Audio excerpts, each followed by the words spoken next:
قال اللہ تبارک و تعالی فی الکلام الکریم ان الذین یکتمون ما انزلنا من البینات والہدی من بعد ما بیناہ للناس فی الکتاب اولئک یلعنہم اللہ ویلعنہم اللاعنون۔ صدق اللہ العظیم۔ درود پاک الصلاۃ والسلام علیک یا سیدی یا رسول اللہ وعلی آلک و صحابک یا سیدی یا حبیب اللہ۔ الصلاۃ والسلام علیک یا سیدی یا نبی اللہ وعلی آلک و صحابک یا سیدی یا نور اللہ۔ رب کریم کے کرم سے اور پیارے آقا صلی اللہ تعالیٰ علیہ وآلہ وسلم کی نگاہ رحمت سے آج فہم دین کورس کے 12ویں سبق میں ہم حاضر ہیں۔ آج کا موضوع ہے مجھے ہے حکم اذاں۔ صدق یہ موضوع اللہ کریم جل شانہ کا جو دین متین ہے اور پھر خاص طور پہ جو کلمہ شہادت میں گواہی ہے اس کے حوالے سے کہ مجھے ہے حکم اذاں لا الہ الا اللہ۔ آج کا موضوع علامہ اقبال کے ایک شعر سے اخذ کیا گیا کہ علامہ اقبال نے کہا تھا کہ اگرچہ بت ہیں جماعت کی آستینوں میں پر مجھے ہے حکم اذاں لا الہ الا اللہ۔ کہ اگرچہ لوگوں کی آستینوں میں بت ہیں، اس سے مراد وہ کہانی نہیں جو عام طور پہ کہ حضور کے زمانہ میں بازوؤں میں لوگ بت چھپا کے کھڑے ہوتے تھے، وہ نہیں۔ علامہ کا مطلب تھا کہ جس دور میں وہ تھے اس حوالے سے کہا کہ ہمارے دور کے ہر بندے نے اپنا الگ الگ بت بنایا ہوا ہے۔ الگ الگ بت سے مراد یہ ہے کہ شریعت کی تابعداری نہیں، اپنی طبیعت کی تابعداری کی جاتی ہے۔ جس کو جو پسند ہو، جس کو بھی جو فالو کرتا ہو اسی کے پیچھے چل پڑتا ہے، حق اور حقیقت کے دیکھے بغیر۔ لیکن علامہ کہتے ہیں کہ لوگوں نے اپنے اپنے بے شک بت بنائے ہیں، لیکن مجھے تو اب بھی ہے حکم اذاں لا الہ الا اللہ، کہ ہماری تو اب بھی اذان یہی ہے کہ لا الہ الا اللہ، کہ اللہ کے سوا کوئی بھی مستحق عبادت نہیں ہے۔ تو عبادت بھی اسی کی ہے اور تابعداری بھی اسی کی ہے، اور اسی کے تابعداری کے زیر سایہ تابعداری ہم رسول کریم صلی اللہ علیہ وسلم کی کرتے ہیں کہ اللہ نے خود فرمایا من یطع الرسول فقد اطاع اللہ، جس نے ان کی مانی اس نے گویا میری قبول کی۔ تو ایسے حالات میں حکم اذاں کا مطلب یہ ہے کہ حالات اگرچہ سازگار نہیں ہیں، لیکن میرے لیے حکم یہی ہے کہ میں اپنے حصے کی اذان پڑھتا رہوں، لوگوں کو حق کی دعوت دیتا رہوں اور لوگوں کو دین متین کی تلقین کرتا رہوں۔ یہ بات ذہن نشین کر لیجئے کہ حق کے کہنے کے لیے کسی دور کے اندر بھی حالات سازگار نہیں رہے۔ ہم کیا ہیں؟ بہت کم تر لوگ ہیں۔ سید الانبیاء صلی اللہ تعالیٰ علیہ وآلہ وسلم نے بھی جس زمانہ اقدس کے اندر اعلان نبوت فرمایا، سرکار کے اعلان نبوت والے دور کے اندر بھی حالات کوئی سازگار تو نہیں تھے۔ جس وقت نبی کریم علیہ الصلوۃ والسلام نے دعوت دین دی، صفا کی چوٹی پہ کھڑے ہو کر رسول کریم صلی اللہ علیہ وسلم نے لوگوں کو جمع کیا اور فرمایا تھا کہ پہاڑ کی دوسری جانب سے کہوں کہ لشکر حملہ تم پہ کرنے والا ہے، مان جاؤ گے؟ تو سب نے کہا بالکل مان جائیں گے۔ سرکار نے فرمایا پھر اسی زبان سے میں یہ کہتا ہوں کہ اللہ کے سوا کوئی بھی عبادت کا حقدار نہیں ہے، تو سارے لوگ دشمن ہو گئے۔ ابو جہل تو یہ کہتے ہوئے واپس پلٹا کہ اس نے کہا تباً لک یا محمد معاذ اللہ، کہ آپ ثم معاذ اللہ ہلاک ہو جائیے کہ آپ نے الہٰذا جماعتنا، اس مقصد کے لیے ہمیں جمع کیا تھا۔ حالات تو اتنے ناساز تھے، لیکن سرکار نے اس حالات کے اندر بھی اذان پڑھی۔ اب اذان سے مراد یہ والی اذان نہیں جو نمازوں میں، اذان سے مراد ہے کلمہ حق کی آواز۔ جو سچ تھا وہ سرکار دو عالم صلی اللہ تعالیٰ علیہ وآلہ وسلم نے ایسے حالات میں بھی سنایا۔ اس زمانے کے اندر عکاظ اور ذوالمجاز کی منڈیاں لگتی تھیں، جیسے آج کل سبزی منڈی، فروٹ کی منڈی اور جانوروں کی منڈیاں لگتی ہیں۔ اس وقت اس کے ساتھ ساتھ انسانوں کی بھی منڈیاں لگتی تھیں، انسان بازاروں میں بکتے تھے۔ آپ کو پتہ ہے منڈیوں پہ لوگوں کا ہجوم زیادہ ہوتا ہے، تو اللہ کے رسول صلی اللہ علیہ وسلم جس وقت کسی بازار کا دن ہوتا، جیسے اب اتوار بازار، سوموار بازار، تو وہاں پہ بھی عکاظ اور ذوالمجاز کی منڈیوں میں بازار لگتے، تو بازاروں میں رش ہوتا ہے، تو سرکار دو عالم صلی اللہ علیہ وسلم اس ہجوم کے اندر چلے جاتے رش، اور وہاں پہ کھڑے ہو کے لوگوں کو فرماتے قولوا لا الہ الا اللہ تفلحوا، لوگوں کلمہ پڑھ لو تم فلاح پا جاؤ گے، کامیاب ہو جاؤ گے۔ لیکن وہاں پہ لوگ کوئی آپ پہ آوازیں کستا، کوئی حضور اکرم صلی اللہ علیہ وسلم پہ معاذ اللہ مٹی گرد وغیرہ پھینکتا۔ سیرت کی کتابوں میں یہاں تک بھی ملتا ہے کہ لوگ معاذ اللہ ثم معاذ اللہ آپ کو مجنوں تک بھی کہتے، اور معاذ اللہ کی یہ بھی جسارت کرتا کہ آپ کے بدن اطہر پر تھوک بھی پھینک دیا جاتا۔ لیکن سرکار نے یہ سب کچھ برداشت کیا صرف اس خاطر کہ حضور کو بھی اللہ کی طرف سے حکم تھا کہ حالات جیسے بھی ہوں آپ نے اذان ضرور پڑھنی ہے، کوئی قبول کرے نہ کرے، کوئی مانے یا نہ مانے، کوئی آپ کی دعوت کو ایکسیپٹ کرے یا نہ کرے، آپ کی ذمہ داری ہے کہ آپ نے اذان پڑھنی ہے۔ اور سرکار دو عالم صلی اللہ تعالیٰ علیہ وآلہ وسلم ہر دور میں اذان پڑھتے رہے۔ البدایہ و نہایہ کے اندر ہے کہ رسول اکرم صلی اللہ تعالیٰ علیہ وآلہ وبارک وسلم نے کعبہ شریف کے سائے میں کھڑے ہو کر یہی اذان پڑھی کہ قولوا لا الہ الا اللہ تفلحوا، یہ مسجد حرام کے صحن میں کھڑے ہو کر۔ اب دین کی بات اگرچہ بازار میں کرنا تھوڑی مشکل ہوتا ہے اور مسجد میں کرنا آسان ہوتا ہے، لیکن جس دور میں سید الانبیاء صلی اللہ تعالیٰ علیہ وآلہ وسلم نے وقت گزارا، اس وقت میں مسجد میں بھی دین کی بات کرنا مشکل تھا، اور مسجد بھی یہ غوثیہ کمریہ مسجد نہیں، مسجد بھی مسجد حرام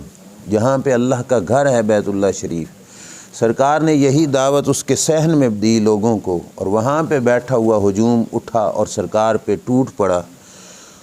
کوئی حضور اکرم صلی اللہ علیہ وسلم کو کسی رنگ میں تکلیف دے رہا ہے، کوئی کسی رنگ میں تکلیف دے رہا ہے، حضور کو اذیت پہنچانے لگ گئے۔ اس زمانے میں حضور کی اذان سے کلمہ طیبہ اور کلمہ حق کو قبول کرنے والی شخصیت سیدنا ابوبکر صدیق رضی اللہ تعالیٰ عنہ پاس تھے، وہ اٹھے اور وہ لوگوں کے ہجوم کے سامنے یوں سینہ تان کے کھڑے ہو گئے، اور انہوں نے کہا او بدقسمت لوگو، اس ہستی کو مارتے ہو جو تمہاری کامیابی کے خواہاں ہیں، جن کا مقصد ہے کہ تم کامیاب ہو جاؤ، تم اس ہستی کو تکلیف دے رہے ہو، خبردار ان کو کوئی کچھ نہ کہے۔ مکہ کے کافروں نے حضور اکرم صلی اللہ علیہ وسلم کو چھوڑا، اور یہ اذان کہنے پر، یہ حق کی آواز بلند کرنے پر حضرت ابوبکر صدیق رضی اللہ تعالیٰ عنہ کو مارنا شروع کر دیا۔ جوتے یہ چاولہ اور پلاسٹک کے نہیں، اس وقت لکڑی کے جوتے ہوتے تھے، اور ایک بدبخت نے وہ لکڑی کے جوتے اتار کر سیدنا صدیق اکبر کے سر میں مارے، اور اتنے مارے کہ اگر بالوں کو سیدھا کرنے کے لیے کوئی یوں ہاتھ پھیرتا تو گچھا بالوں کا اس کے ہاتھ میں آ جاتا، بال ٹوٹ جاتے، اور چہرہ اقدس اتنا سوج گیا کہ البدایہ میں ابن کثیر نے لکھا حتی لا یعرف انفہ من وجہہ، کہ آپ کے چہرے رخساروں اور ناک کا فرق کوئی نہیں کر سکتا تھا، چہرہ اتنا سوج گیا۔ لیکن اذان پڑھی ان لوگوں نے اس وقت بھی، بہار ہو کے خزاں لا الہ الا اللہ، موسم بہار کا ہو کوئی قبول کرے، موسم خزاں کا ہو کوئی نہ قبول کرے، اور خالی نہ قبول کرنا چھوڑو، آگے سے تکلیف بھی پہنچایا، مجھے ہے حکم اذان۔ مسلمان کو تو اذان کا حکم ہے کہ ہر دور کے اندر وہ حق کی اذان پڑھتا رہے۔ اللہ کریم جل شانہ نے اسی اذان پڑھنے پر اجر دے دینا ہے،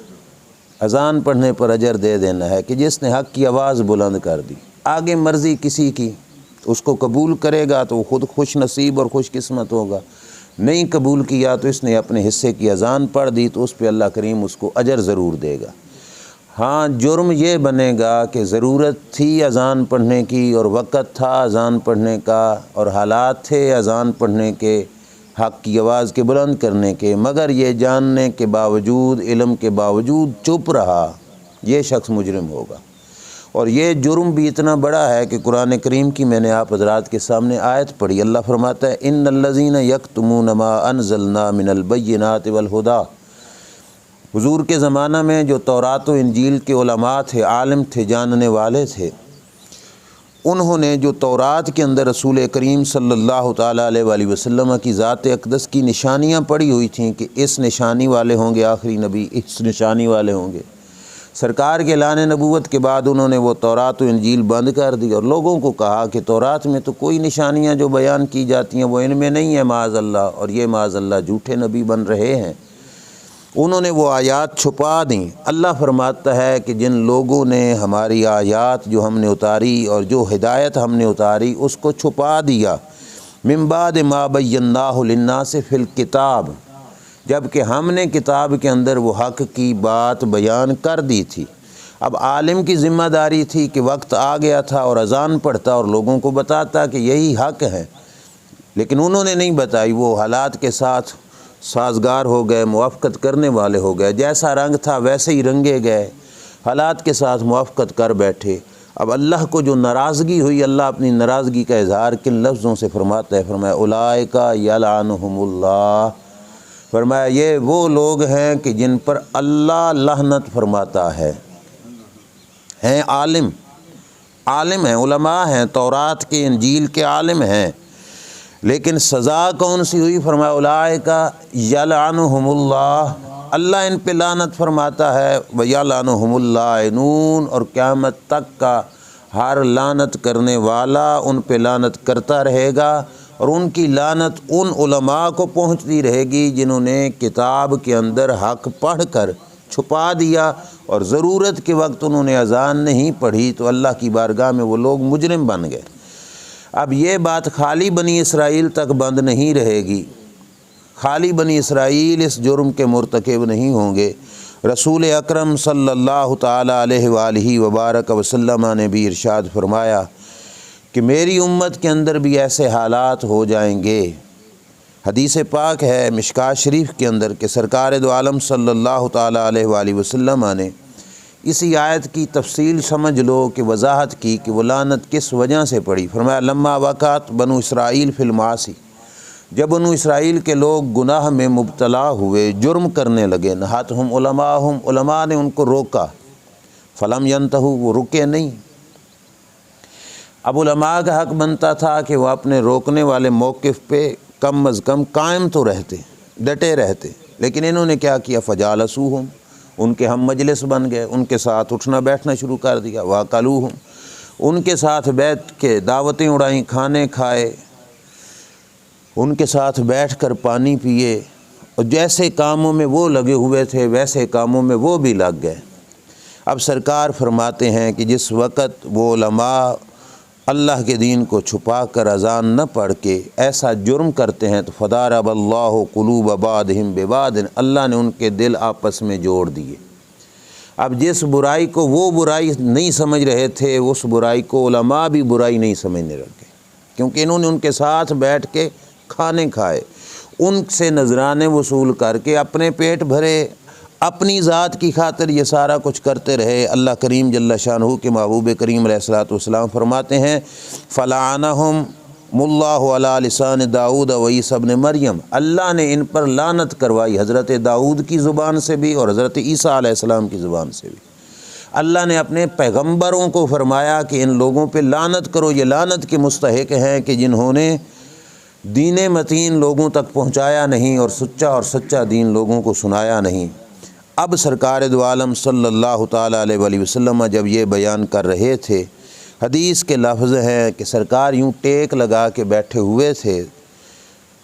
اب اہم بات اور ضروری بات ہوئی تو حضور نے ٹیک چھوڑ دی، یوں آگے ہوئے، سیدھا ہو کے بیٹھے، اور سیدھا بیٹھ کر سرکار دو عالم صلی اللہ تعالی علیہ وآلہ وبارک وسلم نے فرمایا لا والذی نفسی بیدہ، فرمایا قسم اس ذات کی جس کے قبضہ قدرت میں میری جان ہے، میری امت جب بات حق کی آئے گی تو تمہیں زبان سے بھی اذان پڑھنی پڑے گی اور ضرورت پڑے تو ہاتھ سے بھی اذان پڑھنی پڑے گی۔ اور اس مقام پر اللہ کے رسول صلی اللہ تعالی علیہ وآلہ وبارک وسلم نے فرمایا وَلَا تَأْخُذُنَّ عَلَىٰ يَدِ الظَّالِمِ،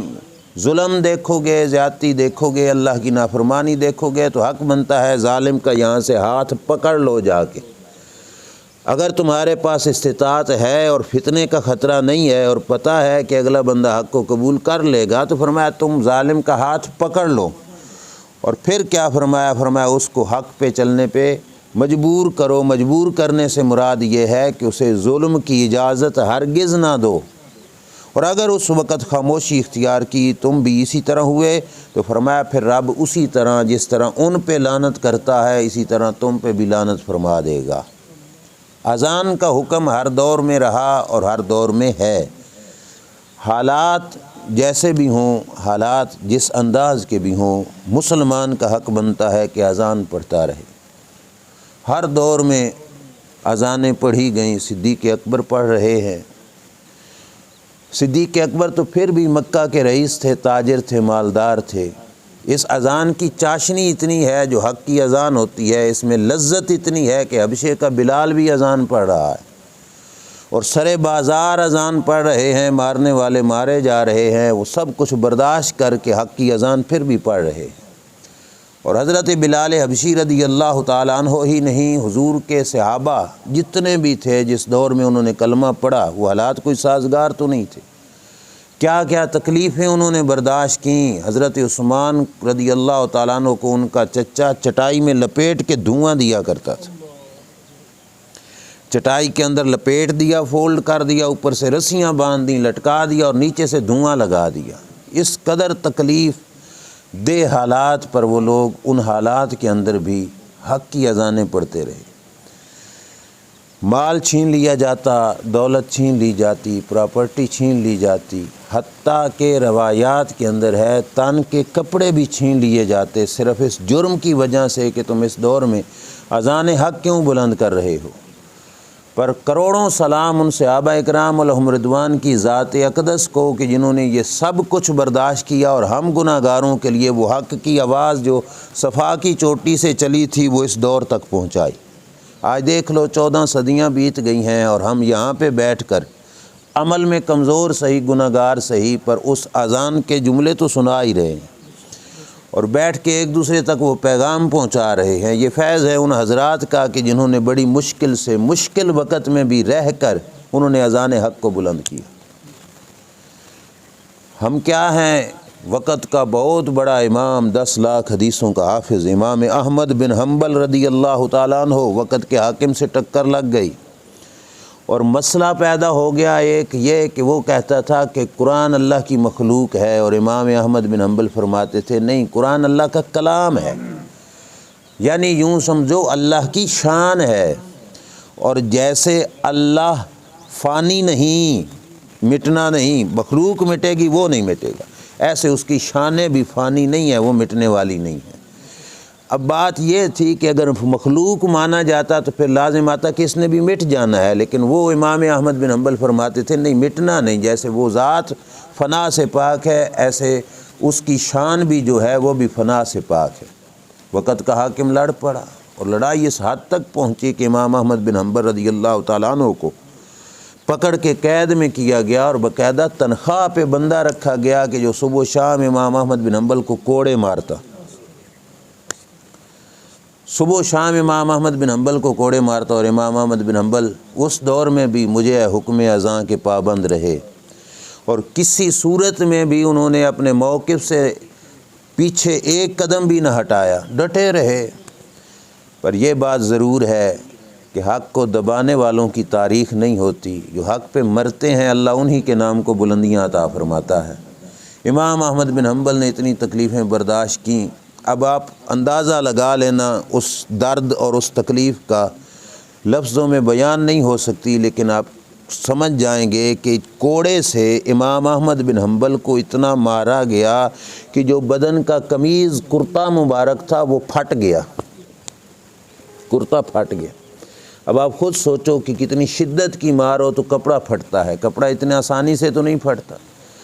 کپڑا پھٹ گیا۔ اور قربان جاؤں ان اذان دینے والوں کو، میں نے شروع میں کہا کہ اس اذان حق کی لذت ہی کچھ اور ہے، یوں نہیں کو پتہ ہوتا ہے جو دیتے ہیں اور پھر اس راہ میں تکلیف کو بھی برداشت کرتے ہیں۔ جس وقت امام احمد بن حنبل رضی اللہ تعالیٰ عنہ کا قمیض مبارک پھٹ گیا اور جیل سے رہائی ہوئی تو وہ قمیض گھر میں گھر والوں کو دیا تھا کہ اسے سنبھال کے رکھنا ہے، اسے سنبھال کے رکھنا ہے، اور نیت یہ تھی کہ اس قمیض کا کفن پہن کر میں قبر میں جاؤں گا۔ امام احمد بن حنبل رضی اللہ تعالیٰ عنہ کے استاذ تھے حضرت امام شافعی رضی اللہ تعالیٰ عنہ، ان کو کسی نے بتایا کہ احمد بن حنبل کے پاس ایک کرتا ہے جس کرتے میں انہوں نے صدائے حق اور اذان پڑھنے پر مار کھائی تھی، اور وہ کرتا اس مار کی وجہ سے پھٹ گیا، اور وہ کرتا انہوں نے سنبھال کے رکھا ہے، کسی کو کسی قیمت پہ نہیں دیتے۔ تو امام شافعی رضی اللہ تعالیٰ عنہ نے کہا میں تو استاد ہوں، مجھے تو نہیں رد کریں گے۔ تو امام شافعی رضی اللہ تعالیٰ عنہ نے قاصد بھیجا اور کہا احمد بن حنبل وہ کرتا ہمیں دے دو جس کرتے میں تم نے مار کھائی، اور وہ کرتا صدائے حق کی وجہ سے مار کھا کھا کے پھٹ گیا ہے۔ امام احمد بن حنبل نے اپنے استاد کا حکم نہ ٹالا، وہ کرتا امام شافعی کی بارگاہ میں پیش کیا۔ امام شافعی نے اپنے پچھلوں کو وصیت کی کہ جب میں فوت ہو جاؤں تو میرے کفن میں یہ کرتا رکھ دینا، یہ کرتا میری بخشش کا سبب بن جائے گا۔ آپ اندازہ لگائیے کہ حق کی خاطر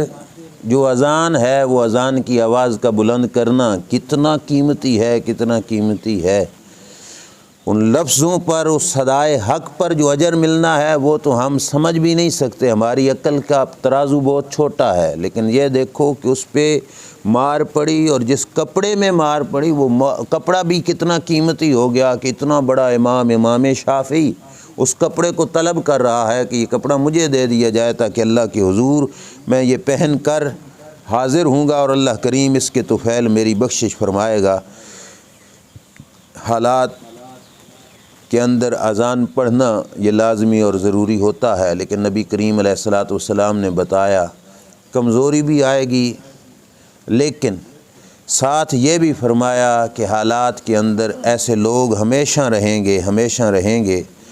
کہ جو حق کی اذان پڑھتے رہیں گے۔ یہ حضور نے ایک نوید سنائی، ایک ہوں، دو ہوں، چار ہوں، حق کی اذان پڑھنے والا ختم نہیں ہوگا۔ سرکار کی حدیث ہے، بخاری شریف مسلم شریف کی متفق علیہ، جملے بڑے پیارے ہیں۔ فرمایا لا یزال من امتی امت قائمۃ بامر اللہ، فرمایا ہمیشہ میری امت میں ایک گروہ حق کی اذان پڑھتا رہے گا۔ اور آگے کیا فرمایا لا یضرہم من خذلہم، ان کو رسوا کرنے والا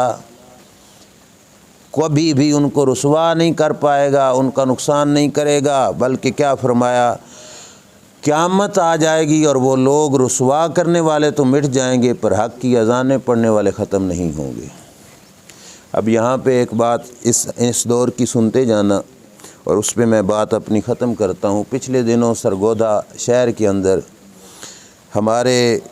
بہت بڑے مفتی منیب الرحمان صاحب وہاں پہ تشریف لائے، تو انہوں نے بتایا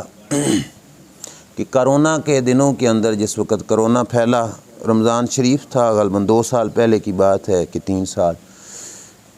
تو وہ بتا رہے تھے کہ ہماری حکومت نے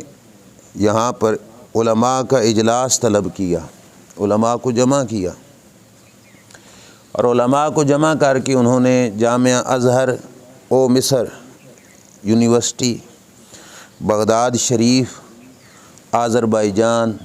حتیٰ کہ حرمین شریفین کے علماء کے فتوے حکومت کے پاس تھے، پاکستان کے علماء کو جمع کر کے انہوں نے وہ سارے فتوے ان کے سامنے رکھے، اور فتوے پہ لکھا ہوا کیا تھا کہ کرونا کے دنوں میں مسجدوں کو ٹوٹلی طور پہ بند کیا جا سکتا ہے، کہ نہ اذان ہو نہ جماعت ہو، لوگ نماز کے لیے گھروں سے نہ آئیں، مسجدوں کو بند کر دیا جائے۔ اور حرمین شریفین، آذربائیجان، بغداد شریف، ازہر یونیورسٹی، یہاں سے فتوے آ گئے کہ جائز ہے بند کر دی جائیں۔ پاکستان کے علماء کے سامنے رکھ کر ان سے مطالبہ کیا گیا کہ آپ بھی اس فتوے کو تسلیم کرو تاکہ پاکستان کے اندر بھی یہ حکم نافذ کیا جائے کہ مسجدوں کو مکمل طور پہ بند کیا جا سکے۔ مفتی منیب الرحمان صاحب فرماتے ہیں کہ میں نے کہا کہ ہم یہ فتویٰ یہاں پہ نہیں دے سکتے۔ انہوں نے کہا کہ یہ بھی تو مفتی ہیں، یہ عالم ہیں، انہوں نے فتویٰ دے دیا اور تم کیوں نہیں دے سکتے؟ تو بڑی پیاری بات کہی انہوں نے اس وقت ایوان کے اندر، اور یہی ہے کہ مجھے ہے حکم اذان لا الہ الا اللہ۔ کہتے ہیں کہ میں نے کہا کہ یہ جتنے فتوے ہیں، جتنے کچھ ہیں، یہ فتوے ریاست کی غلامی میں لکھے گئے، اور ہم ریاست کی غلامی میں نہیں، رسول اللہ کی غلامی میں فتویٰ دیتے ہیں۔ اور یہ ان علماء کی برکت تھی کہ پاکستان کے اندر اس دور میں بھی حالات ادھر ادھر جیسے تھے لیکن مسجد بند نہیں ہوئی، حتیٰ کہ حرمین شریفین کے اندر ہمارے دوست ہیں وہاں پہ وہ بتاتے تھے گاڑی چلاتے ہیں پر اتر کر مسجد میں نماز نہیں پڑھ سکتے تھے، جہاں نماز روڈ پہ رکھی اور وہیں پہ نماز پڑھ لی، مسجدیں بند ہو گئی تھیں۔ وہاں کے علماء نے کہا لیکن یہ ہے کہ اذان کا حکم جو سرکار نے فرمایا کہ ایک گروہ رہے گا ہمیشہ حق پر، رسوا کرنے والے ان کی کوئی نقصان نہیں کر پائیں گے، اور قیامت آ جائے گی وہ اسی طرح حق پہ قائم رہیں گے، لیکن کچھ کوتاہیاں اس کا ذکر بھی فرمایا جس وقت قیامت قریب آ جائے گی، قیامت قریب آ جائے گی۔ کنز العمال شریف کی حدیث ہے، فرمایا ذا کثرت خطباء منابرکم، فرمایا تمہارے ممبروں کے خطیب کثیر ہو جائیں گے، کثیر ہو جائیں گے۔ اب خطابت یہ پیشہ بن گیا، جو تبلیغ کی ذمہ داری تھی وہ پیشہ بن گیا۔ سرکار نے فرمایا جب خطباء کثیر ہو جائیں گے، جب پنجابی میں کہتے ہیں نا ایٹ پٹو تے تھلو، خطیب نکل آئے گا، اتنے خطیب ممبروں کے خطیب بڑھ جائیں گے، وَرَكَنَ عُلَمَاؤُكُمْ إِلَىٰ وُلَاتِكُمْ، اور علماء حاکموں کے غلام بن جائیں گے، علماء حاکموں کے غلام بن جائیں گے، جو حکومت کہے گی اسی کے مطابق فتویٰ ریٹن ہو جائے گا۔ اور آگے کیا کہا، فَأَحَلُّوا لَهُمُ الْحَرَامَ، وہ حکومت کو حرام حلال کر کے دے دیں گے، حرام کو حلال کر کے دے دیں گے۔ اب میٹنگیں ہوئیں، آپ کو پتہ ہوگا کہ سود کو علماء نے حلال قرار دے دیا، پرافٹ کہہ کر مختلف ہیلو بہانوں سے، اور انہی کے فتووں سے پھر پاکستان میں چل بھی رہا ہے۔ حرام کو حلال وحرموا علیہم الحلال، اور حلال جو ہوگا اس کو حرام قرار دے دیں گے۔ فرمایا جس وقت یہ حالت ہو جائے گی، فرمایا اس وقت قیامت قریب آ جائے گی۔ وَتَعَلَّمَ عُلَمَاؤُهُمْ لِيَحُلُّوا بِهِ دَنَانِيرَكُمْ، علماء علم بھی اس واسطے پڑھیں گے تاکہ لوگوں سے دینار حاصل کر سکیں، لوگوں سے روپیہ حاصل کر سکیں۔ علم کا مقصد یہ نہیں، علم کا مقصد اپنے آپ کو شعور دینا، اپنے آپ کو سنوارنا۔ فرمایا علم اس خاطر پڑھیں گے تاکہ روپیہ جمع کیا جا سکے۔ سرکار دو عالم صلی اللہ علیہ وسلم نے فرمایا قرب قیامت میں قرآن کاروبار بن جائے گا، قرآن کو کاروبار بنا دیا جائے گا۔ ایسے حالات کے اندر حکم اذان ضروری، اور اذان کا تعلق پورا محلہ نہیں تو کم از کم اس وجود پر تو بندہ اپنے حصے کی اذان پڑھے اور اپنے آپ کو سنوارے، تاکہ بروز قیامت اس حال میں تو پہنچ جائیں کہ ہم نے اپنے حصے کی اذان ضرور پڑھی ہے، ہم نے اپنے حصے کی اذان ضرور پڑھی ہے۔ امام شاہ احمد نورانی صدیقی رحمۃ اللہ تعالیٰ علیہ فرمایا کرتے تھے ہم کسی میدان میں ہاریں یا جیتیں ہمیں اس کی پرواہ نہیں ہے، ہم جو کچھ کر رہے ہیں فقط اس خاطر کہ مالک کے دربار میں جس وقت پوچھا جائے گا تو ہم یہ کہیں گے کہ ہم نے اپنے حصے کی اذان پڑھی ہے، اللہ تعالیٰ اس سے ہمیں نجات دے دے گا۔ اللہ کی بارگاہ میں دعا ہے رب کریم جل شانہ میری آپ کی حاضری قبول فرمائے۔ وآخر دعوانا الحمدللہ رب العالمین۔